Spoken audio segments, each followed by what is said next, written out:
right, here we are. All right, so Chris Cornewll is on your left.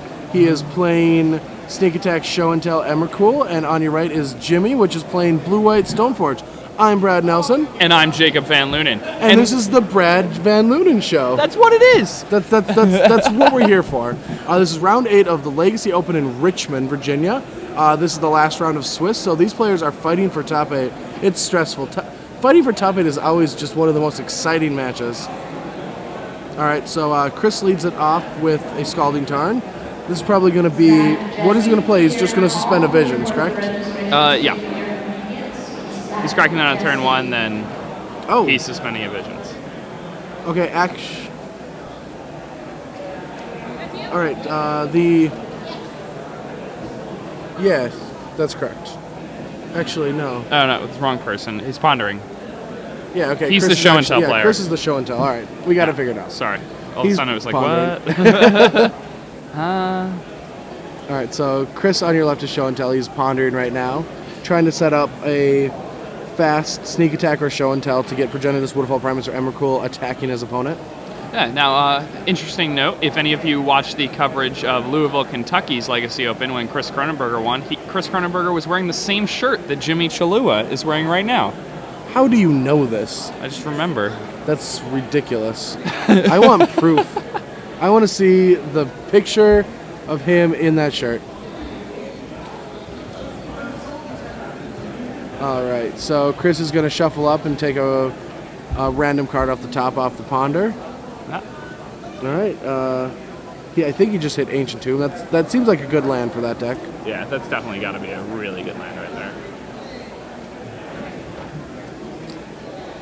All right, so Jimmy is going to sack a land, probably suspend Evasions.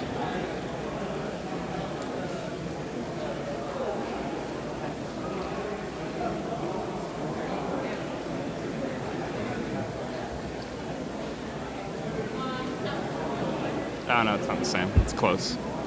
I mean, so, that's enough props. I'm not gonna lie. Like, that's close enough to remember.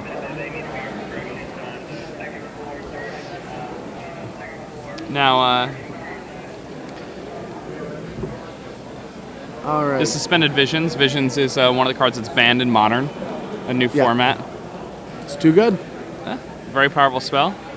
Maybe Jimmy took note of that and thought, I'm going to play that card. That card's so good to get banned. And along with Jason Stoneforge Mistake. He's playing a lot of cards that Mental are banned. Misstep. Yeah. This deck is unplayable in Modern. Very true. All right, Brainstorm is going to get Mental Misstepped. And that's really good of Jimmy to know that he just needs to use his missteps aggressively. Oh, I mean, what else are you going to hit? Like, yeah. Brainstorm seems like the kind of card you want to hit with that. Oh, yeah, I mean, you always snap, get a Brainstorm. Especially, I think he has a Force backup, too. And because he's suspending Visions, he wants to be able to go 1-for-1. All right, Brainstorm is in response to Brainstorm. Is he really going to force a Brainstorm? I think that's a little aggressive. Yes, that's very aggressive. Oh, whoa. He did. All right, he is forcing a Brainstorm. Okay. See, I just can't pull the trigger on things like that.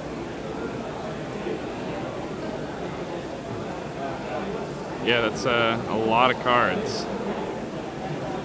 I mean, there's so many powerful things that decks can do. Like, why waste 2 cards on his one that is just gonna fix him up a little? He's already pondered, and I mean, I guess he shuffled, but it's just very aggressive. All right, so did he hit a land so he can spend the next Visions? He did not. So what is that? Spell Snare, Jace, and a Vendilion Click? Yep.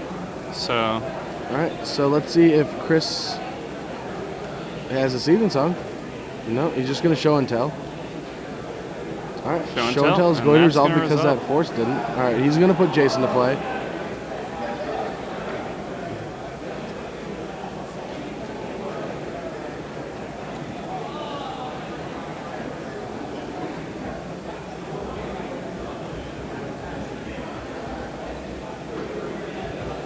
See what card Chris is going to drop on the battlefield right now.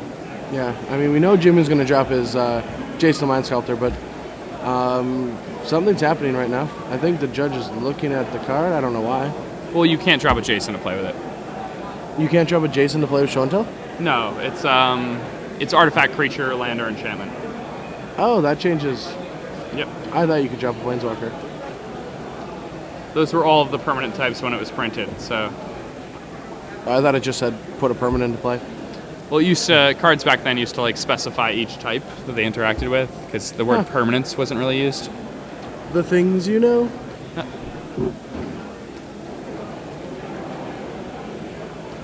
Alright, so I'm dealing click against Progenitus. I feel like one races the other pretty well. Yeah, Progenitus has the advantage here. I mean, he doesn't have an out to it, right?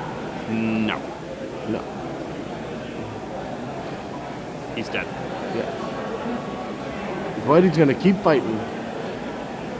Fight the good fight.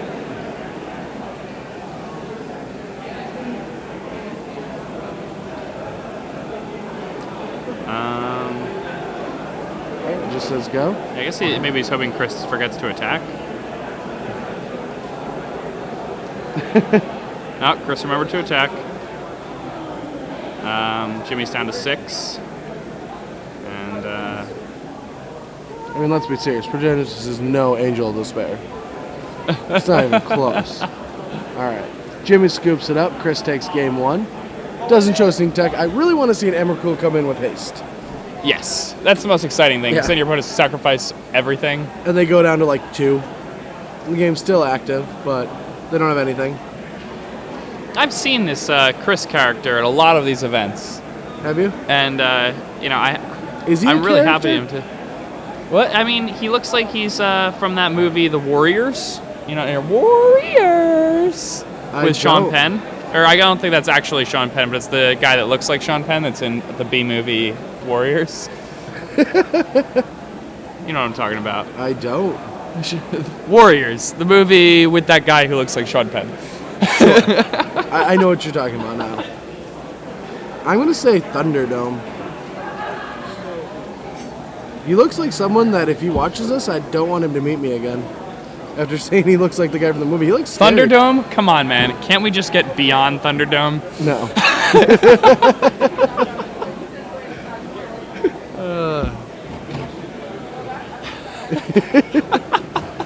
I mean, he's all game right now. He's going to be boarding in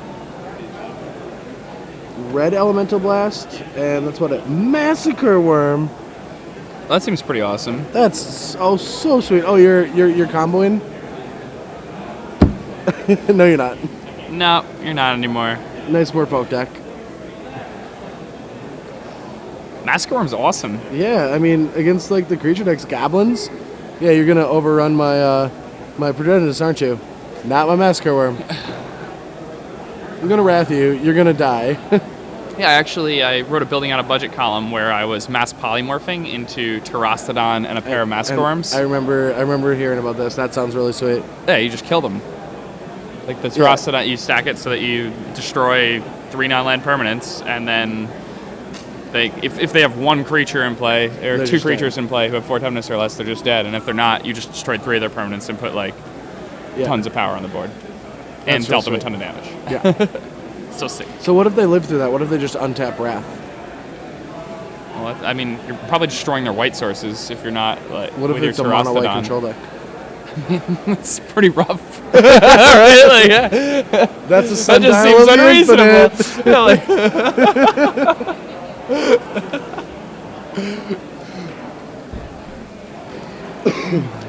I mean, what I was more worried about was like opponents who have Mana Leak in their deck.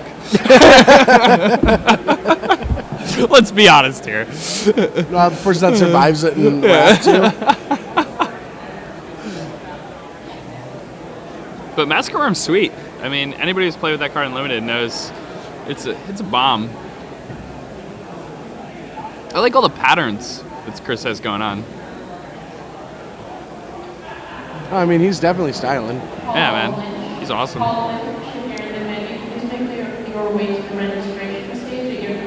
I want to hear his story. I bet it's pretty awesome, actually.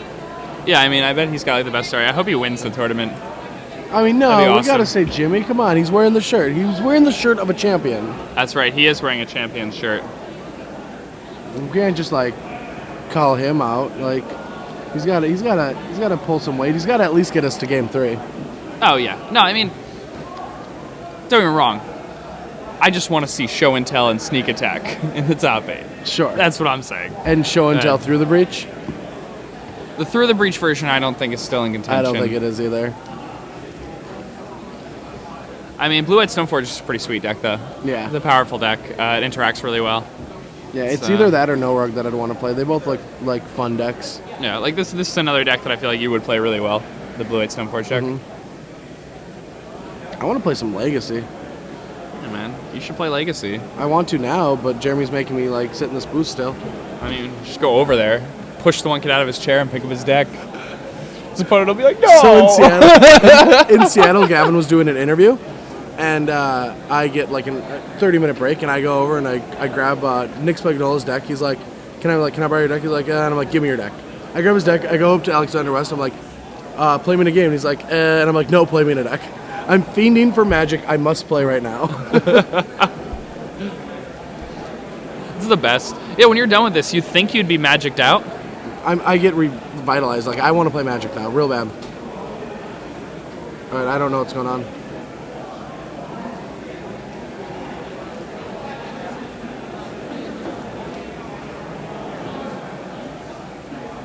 Judges are just like high school bullies. They come up and look at them. They look like scared. They look so scared. I mean, Chris looks scared.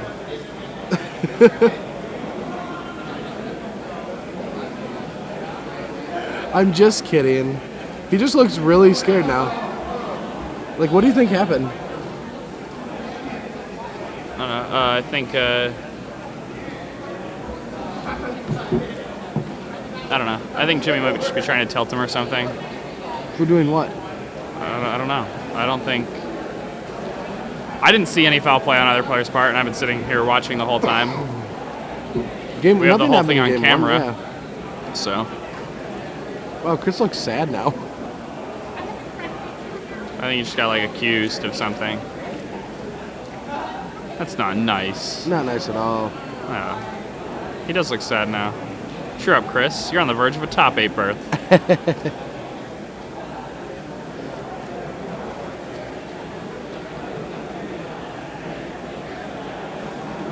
I've never been into that. There's not many times that I will like try to mind game my opponent in a negative way. Yeah, I don't like to do that either. I mean, I did do it once, and it was wrong of me. It was like a player we were playing under the camera for the first time, playing for top 8, and he was like, "Are people watching us?" And I'm like, "A lot of people." He's like, "What if they see my mistakes? They'll correct you on it later." But it was more cheerful. It wasn't like trying to actually scare him, like in a negative way. Yeah, like I read an article written by Lucas Xiao after he beat me in the finals of a PDQ.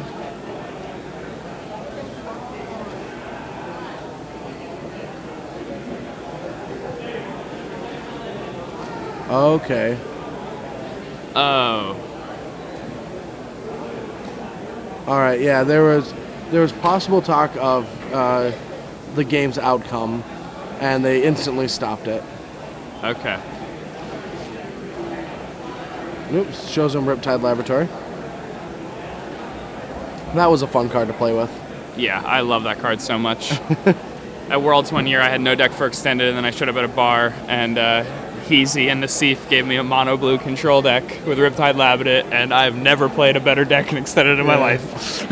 My brother goes to his first Worlds. I'm not even there. He was on the Pro Tour before I was. He played 2 Pro Tours before I did. And he ends up just testing with Nassif for a couple hours. Like little kid dream, right? It's amazing. Yeah. But so we have Nassif's the best. Yeah, Brainstorm into Sacrifice Land from Jimmy. And Chris is just on 2 lands.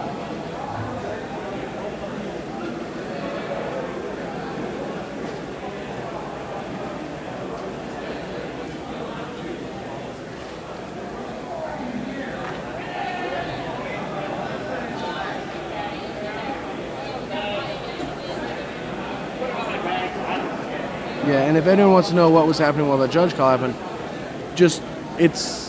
there's a lot of things you can and cannot talk about. Yeah. You can talk about prize splits. You can talk about conceding a game. You cannot talk about them together. Yes. at all. There's no collusion.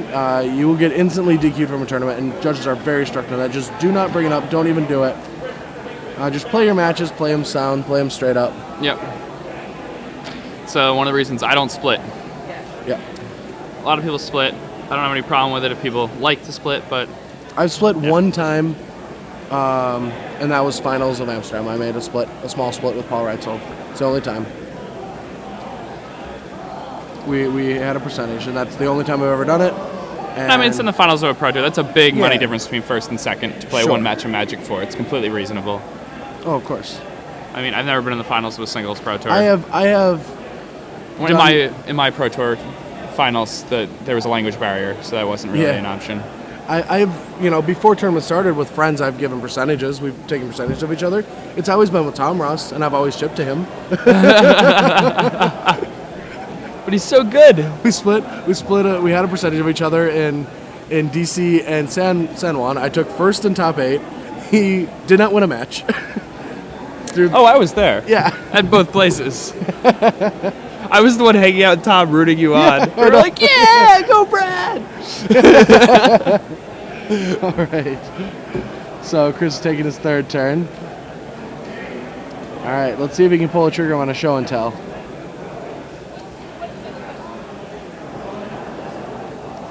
All right, that's a Lotus. I think Jimmy has Spell Pierce. This is to protect him from a daze, but he actually has the Spell Pierce. Yeah. Does Mental Misstep coming out from Chris? I don't know. Does he have it? No. Oh. No, he does not. But he does have Red Elemental Blast. Reb for all you cool kids that say it. Yeah. I've been calling it that for too long to call it anything else. All right, so that's it. Says go. I learned about Reb from Gavin. He kept saying something about Reb, and I'm like, what's Reb? I was thinking he was talking about a deck. All right, so Jimmy's going to be able to untap and get a counter off of his Ancestral Visions. It's close to coming out, giving him 3 cards. And that's pretty good. Yeah. So good, in fact, that it's been banned from the Modern format. It has. I mean, that's the only questionable. I'm just so happy they got rid of Ellicott. I did not want to deal with Scape Shift and dual lands again. Yeah, Valakut would have been a little obnoxious with the Rav duels. I bet that really, hurt Ben S. loving his Valakuts. All right, so he draws another land. He's got Wasteland Flooded, a Spellstutter Sprite, and a Force. Really needs that Ancestral to get some action moving. And Chris's hand, he's holding it really close to his chest, so I don't really know what action he does have. I mean, we do know he has an action spell because he already tried Show and Telling. Yeah. And I don't know do many players... All right, does he Spellstutter Sprite? He must. He said okay, though. Yeah. I wouldn't Spellstutter Sprite and leave your... That card doesn't kill you. Force yeah, that card doesn't kill you. Complete Harbor Force, yeah. I don't think many players would just run out of Show and Tell without any action card, trying to just get their opponent. That would take you knowing your opponent very well. Yeah, that's like a pretty hard play to make. All right, here's another Show and Tell. Do you think he's got Force? Yeah, he has Force on the Spellstutter Sprite. No, I'm saying Chris. No, he only has 2 cards. All right, so that goes away. Yeah. And what did Chris draw? Just a Mutavault. Jimmy just drew a Mutavault, and Vision's next turn, I think. Yeah. And one more turn. One more turn. Yeah, and Stoneforge Mystic. That's pretty good. Yeah. Allows him to apply a lot of pressure here. And I think Jimmy made a mistake. He's beating himself up over something. Or Chris made a mistake, sorry.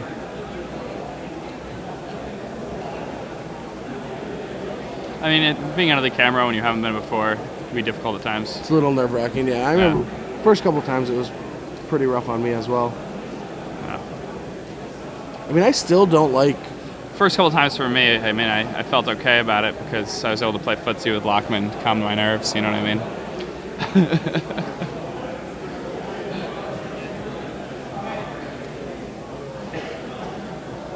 The first time I was ever under live camera, which was Gigi's Live, in Grand Prix Minneapolis, I played against Yuya Watanabe after he smashed me the first time I played, and we were playing for top 8.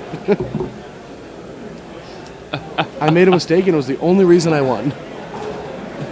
I'll tell the story later, but it's a great story. All right, Jimmy wants to resolve an Ancestral Visions, and Chris gives him the go-ahead.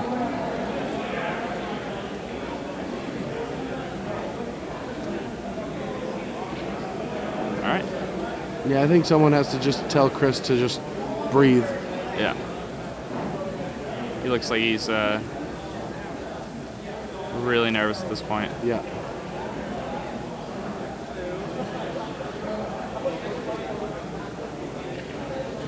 I mean, the whole earlier talking about the outcome of the game that almost got him in trouble, I think that might have shaken him up a little bit. Yeah.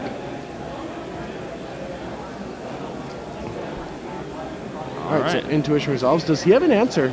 Did Jimmy draw? I don't think so. So. He has I a think mental misstep and a sword. And he does have a Jace though. yeah, but he can just sneak attack and Emrakul.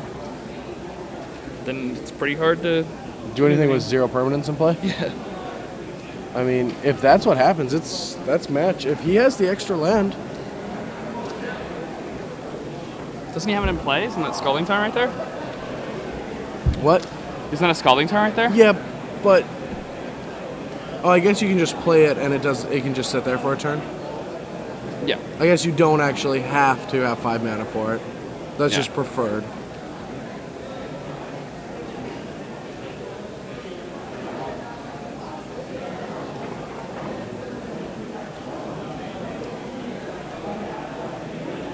All right. I think you just got to run it out there, right? Yeah, I mean, I'm assuming you do.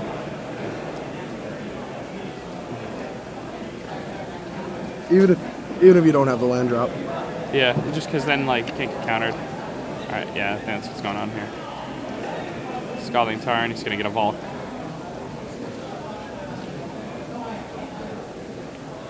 And having 2 sources of red is important in case he chop decks or wasteland. Yep. Just so you can at least activate it once. Maybe he's got a couple monsters hiding in his hand. Yeah.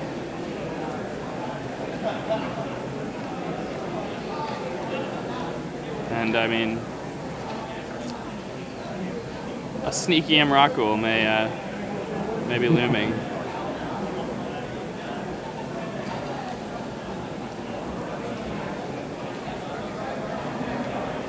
And go for it.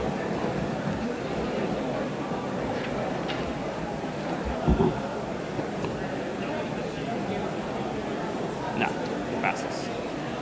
Why would he sack his land and then just pass? Just use lots of things going through his head. I thought he passed. I don't know, maybe he didn't. Yeah, I don't think he did. I think he's just like. Okay. Yeah, I saw that. I saw like a weird. Yeah, motion. whenever you see. He might be like a little. He looks like he's an animated guy. Yeah. And. Yep.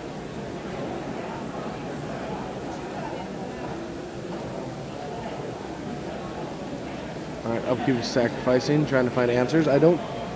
He doesn't have a spell to get that off the board. I guess if he boarded in Oblivion Ring, which could have possibly. Yeah, I imagine he will if he's show and telling, Let's right? try to see if he has any. All right, didn't see any there. Yeah, but if he sees all the show and tells from the game before, then he's gotta board an Oblivion Ring, right? I would hope so. Yeah. I mean, what are they there for?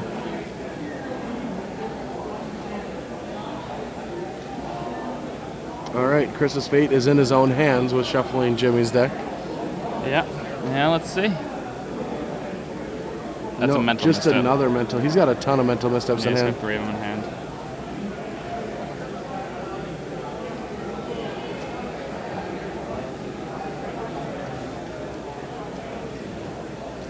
Yeah, if he even drew a land, he would be able to play Jace and equip, but that's not possible. Yeah. Well, do you think he should have Jaced Brainstorm to try to find a land and an Oblivion Ring? Do you think that's just a better play? I like that line a little bit better. You might not get the equipment, and because he's going to have to discard one of his 3 cards, but I feel that you have a better chance of winning if you hit land Oblivion Ring. Like, just making him discard a random blue card doesn't seem that valuable. Because now if you draw Oblivion Ring, it's not going to do anything. Yeah.